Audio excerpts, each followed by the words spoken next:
Pozdravljeni, sem Natalija Podjavoršek, profesorica matematike in fizike. Že 21 let poučujem dijake in učence v bolnišnični šoli na pediatrični kliniki v Ljubljani. Kot gotovo veste, se načini zdravljenja z leti zelo spreminjajo. Ena glavnih sprememb je tudi ta, da se čas hospitalizacije zelo krajša. To pomeni, da se teži k temu, da so naši mladi pacienti v bolnišnici čim krajši čas, daljši pa je čas, ko so dijaki in učenci doma, v šolo pa ne zmorejo oziroma ne smejo hoditi. Te spremembe so narekovale potrebo po tem, da začnemo poučevati na daljavo. Najprej smo poskušali poučevati s pomočjo Skypa, sedaj pa že 10 let poučujemo s pomočjo Arnesovega videokonferenčnega sistema Vox. Ta sistem nam ustreza tudi zato, ker se našim učencem in dijakom za vstop v učilnico ni treba narediti nič drugega, kot aktivirati povezavo, ki jo dobijo od nas, učiteljev. V zadnjem času je sicer nekaj težav zaradi Adobe Flasha, ki je v večini računalnikov blokiran, za delovanje Vox konferenca pa potreben in ga zato treba vedno znova aktivirati. Ostalih težav pri poučevanju z Vox konferenco nimamo. Ko sem začela s poučevanjem na daljavo, sem imela veliko težav, ne samo jaz, tudi ostali. Z leti pa človek dobi izkušnje in tudi najde pestro paleto možnosti za poučevanje. Nekaj teh izkušenj bi želela deliti z vami. Danes si bomo pogledali, kako uporabljati Arnesovo Vox konferenco. Vstopamo s pomočjo brskalnika Google Chrome. To pa čisto zato, ker je v tem brskalniku najlažje aktivirati Adobe Flash. Potipkamo vox.arnes.si, se prijavimo,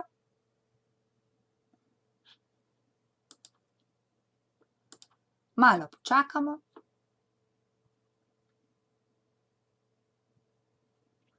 in že lahko ustvarimo novo konferenco za določen razred, določenega učenca. Recimo, da je to matematika 8.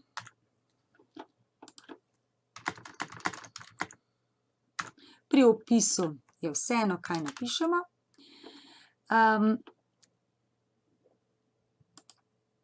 Pri teh treh izbirah pa jaz običajno izberem, vsak, ki pozna URL, lahko vstopi v konferenco. To zato, da mi kasneje, ko učenci prihajajo v učilnico, ni potrebno dajati vedno znova dovoljenja, da lahko vstopijo, ampak me običajno že počakajo, ko jaz učilnico odprem. Damo shrani. Ta URL za ogled je povezava, ki jo skopiramo in pošljemo učencem po elektronski pošti. Ko bojo pritisnili na to povezavo, bojo lahko vstopili v našo učilnico. Mi pa kot učitelji vstopimo, gremo naprej. Kot sem omenila, se velikokrat pojavijo povezave z Adobe Flash playerjem. To je ponavadi pri prvem zagonu v tistem dnevu. Odblokiramo ga tako, da stisnemo na tole ključavnico z levim klikom na miški, napišemo, da to dovolimo. Potem lahko damo download flash player, da to stvar naloži. Počakamo, zapremo in vstopimo še enkrat. Sedaj ni več težav in tudi težav ne bo, ko bomo v istem dnevu vstopali večkrat. Tako, sedaj smo v naši učilnici. Na začetku moram vedno poskrbeti, da vključim svoj mikrofon. Mikrofon je vključen takrat, ko je tukaj prižgana zelena lučka. Če želim videti, kako stvari, ali moja naprava, moj računalnik dobro deluje, ali se mi sliši, ali bom jaz slišala druge, potem grem na meeting in izberem Audio Setup Wizard in ga poženem. Tukaj preizkušam, kako bom slišala stvari. Potem pa preizkusim tudi, kako se me sliši. Če je vse v redu, grem do konca. Tudi učencem, če jim kaj ne deluje, predlagam, da pogledajo, poženejo meeting. Včasih enostavno meeting in audio setup Wizard, včasih celo pomaga, da pač se neke napake pri nastavitvah s tem popravijo. Kot vidimo, me že čaka prvi učenec. Zdaj, kar se tiče samega pogleda te strani, se ga lahko sama oblikujem. Tukaj imam nekaj možnosti. Lahko imam zapiske, lahko imam klepet, prostor, kjer bom zapisovala stvari, lahko je moja kamera povečana na veliko mesto, odvisno, kaj potrebujem. Če sem kot učitelj, ki bi želela na tablo nekaj zapisovati, recimo pri matematiki in fiziki, potem bom zagotovo izbrala ta način. Če želim kakšno stvar dodati, jo izberem tukaj. Zelo pomembno je vedno vklopljena klepetalnica, da lahko učenci napišejo, če imajo kakšne težave, tudi jaz jim lahko napišem, če naj kakšne naloge rešijo in pošljem kakšne linke. Dobro je imeti seznam udeležencev napisano in opozorila bi na tole Move and Resize Pods. Če imam to vklopljeno, potem to pomeni, da jaz lahko to premikam. To je sicer včasih dobro, slabo pa je, ker to lahko delajo tudi učenci. Če jim želim to preprečiti, to enostavno izklopim, sedaj ne more nihče tega premikati in bo moja postavitev vedno takšna. Vključim lahko tudi svojo kamero, Start my web kamera. To lahko naredijo tudi učenci, ki so povišani do prezenterja. Povišam jih tako, da skliknem na njih desni klik in levi klik in jih povišam v prezenterje, višje jih ne priporočam poviševati, ker če jih damo v host, potem pomeni, da imajo enake pravice kot mi. Dokler imajo oni to, lahko tudi oni vklopijo svoj mikrofonček, lahko vklopijo svojo kamero. Pri kamerju je pomembno, da jih opozorimo, da jih bomo mi videli šele takrat, ko bojo vključili Start Sharing. Do takrat bomo samo sebe videli. Če kamere ne želimo, enostavno pritisnemo na zeleno in se nam kamera izklopi. Učenci, ki so participation, lahko napišejo, da želijo besedo ali pa dvignejo roko in ko dvignejo roke in mi jih povišamo v prezenterje in lahko potem govorijo. Če ne želimo, ko je konec njihovega govorjenja, je najbolje, da jih damo nazaj. Zakaj je to pomembno? Če bi imeli vsi učenci možnost, da dogovorijo, bi lahko prišlo do odmevov, ker nimajo vsi dobrih slušalk, dobrih povezav. Tukaj je pač potem, koliko jim bomo naenkrat pustili, da govorijo, stvar naše odločitve. Imamo pa tukaj možnost, da mi odločimo, kdo ima vključen mikrofon, kdo ga nima. Povemo pa učencem, da če kdo želi besedo, da vedno dvigne roko. Ko je besedo dobil, se lahko izklopi s tem, da še enkrat pritisne ta znak. Tukaj je zdaj naš pogled. Učitelji zelo pogosto uporabljamo tablo, to je res tabla kot tabla v učilnici. Tukaj imamo nekaj stvari, ki jih lahko uporabimo. Če pritisnemo črko T, to pomeni, da bomo lahko nekaj tipkali. Lahko napišemo naslov. Pri tem lahko spremenimo barvo pisave.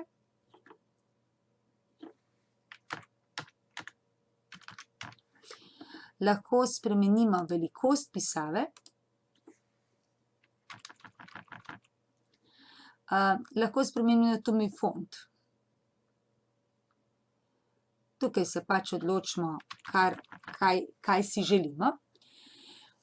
Pri tem tipkanju bi opozorila na to, da dokler je to, kar tipkamo v okvirčku, tega naši učenci in dijaki ne vidijo.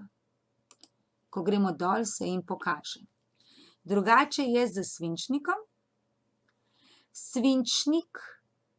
S svinčnikom lahko pišemo, kar želimo, delamo, rišemo, kar hočemo. In dobro je to, da oni to sočasno vidijo. Takoj, ko naredimo linijo do konca, jo oni vidijo. Tega tudi ne bi videli, če bi v eni črti risali, jo bi videli šele potem, ko bi mi črto zaključili. Tudi za svinčnik lahko spreminjamo barve in velikost, debelino. Jaz najraje uporabljam 2.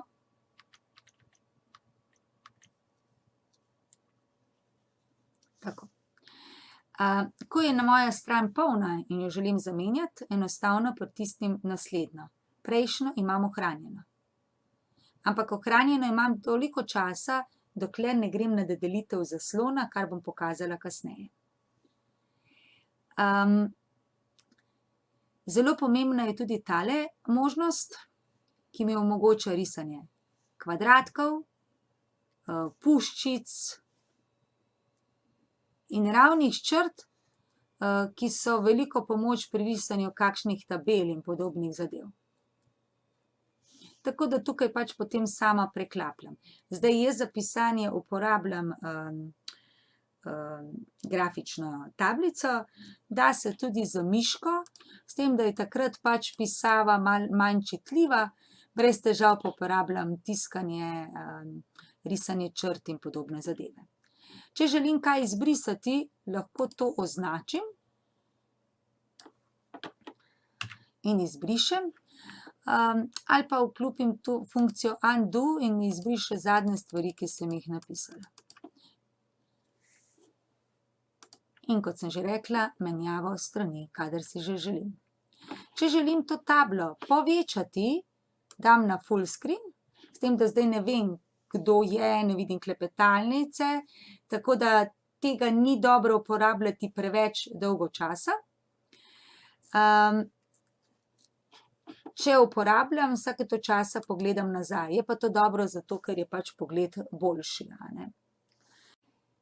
Na belo tablo lahko tudi skopiram kakšno nalogo iz Wordovega dokumenta ali pa tudi iz PDF. Tukaj bi opozorila na to, da najprej poglejmo, kakšne imamo nastavitve za naš tekst. Velikost je 19, pisava je črna, recimo, da nam to ustreza. Sedaj gremo odpreti Wordov dokument. Rečem, skopirala bom tole nalogo. In to prinesem tukaj notri.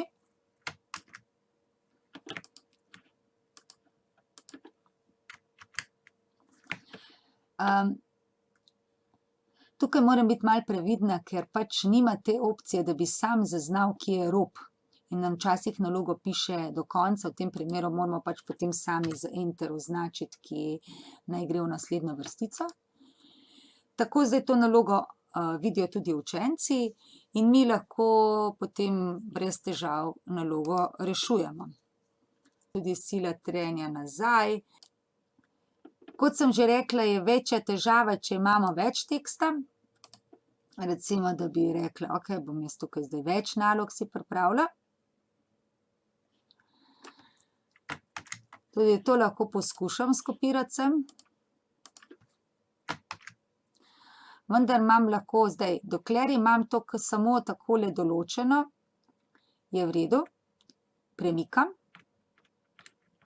cel dokument, ampak v trenutku, ko se bom odločila, rada bi, da se vidi to in bom stopila dol, imam tukaj omejen prostor, nimam vseh nalog, vidim, da so grdo razpecane, naloga se nadaljuje na stran, kjer ne morem več brati, in to meni ni všeč, zato se tega izogibam.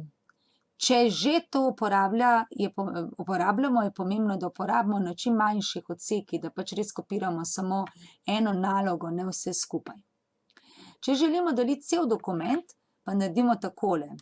To ustavimo in rečemo, da bomo delili cel ekran. Potem izberemo naš dokument z nalogami in damo share.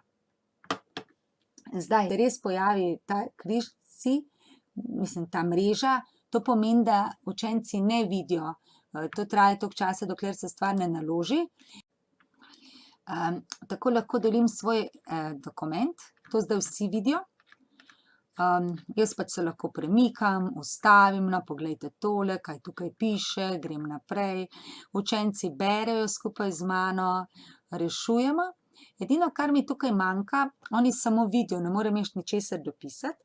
Imam pa tukaj še eno možnost, če pritisnem share, pa na svinčnik, bom dobila možnost, da tudi zapisujem. Sedaj dobim dokument nekako postavljen v mojo učilnico tako, da lahko po njemu pišem. Ampak to je pa zdaj fiksna stran, ki jo ne morem več premikati gor in dol. Lahko dorišem, recimo, ne vem, to je sila teže, razdelimo jo na dinamično, na statično, tantr. Naredim, razložim, izpolnim, karkoli želim, tukaj gor, kot lahko delam na prazni tabli, lahko potem dopisujem tudi tukaj. Ko stvar zaključim, pritisnem resume in potem se po dokumentu premaknem nižje, zopet pokažem, kaj bi želela kazati. Zopet dam, če želim, zdaj bi pa rada tole nalogo, zopet pritisnem ta gumb in dobim nadaljevanje. Bi rada zopet šla na to, da pišem po prazni tabli, dam resume, stop sharing, grem na whiteboard in tukaj lahko zopet normalno pišem naprej. No, zdaj bomo pogledali, kako lahko pridem do tega posnetka, ki sem ga naredila. Vstopim tako kot sicer do Arnesovih konferenc, prav zopet vox.arnes.si, grem notri, se prijavim, isto kot če grem v konferenco, zato da bom učila, počakam, da se naložim,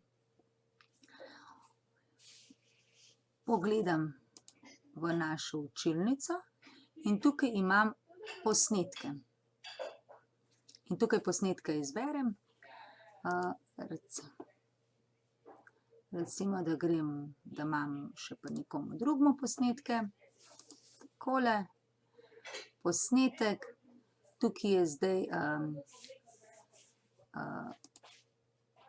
posnetek, recimo vodoravni met, če to povezavo poženemo,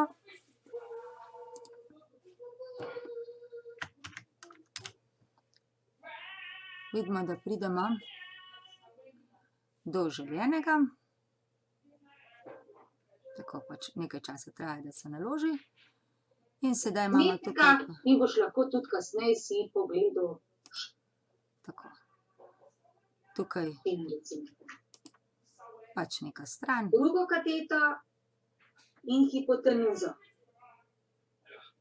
Koliko je potem hipotenuza? Hipotenuza kateta 1 na kvadrat minus plus kateta 2 na kvadrat. Eto. In zdaj, če imaš ti v tem primeru hitrost v smeri x, to je pisano, da je to 20.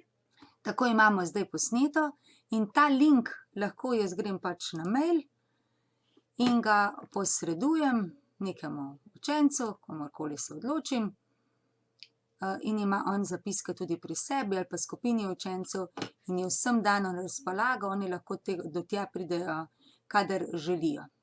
Ko na koncu zaključimo, gremo na meeting in piše end meeting, naredimo end in to pomeni ok in s tem bodo vsi zaključili in bodo javili. Sedaj bomo pogledali še, kako izgleda vse skupaj iz oči učenca. Učenec dobi link, ga da v brskalnik, najbolje je v Mozilla Chrome zaradi Adobe Flasha. Vstopi kot gost, napiše svoje ime, vstopi v učilnico, opozori me, da se bo stvar snemala, ok, počakam, in že vstopam v učilnico. Lahko tudi napiše kaj kot klepet in se to objavi. Lahko tudi dvigne roko in to pomeni, da bo pač voditelj videl, da bi želel nekaj povedati. V tem primeru, ko nekdo dvigne roko, je najbolje, da ga učitelj, če je primeren čas, poviša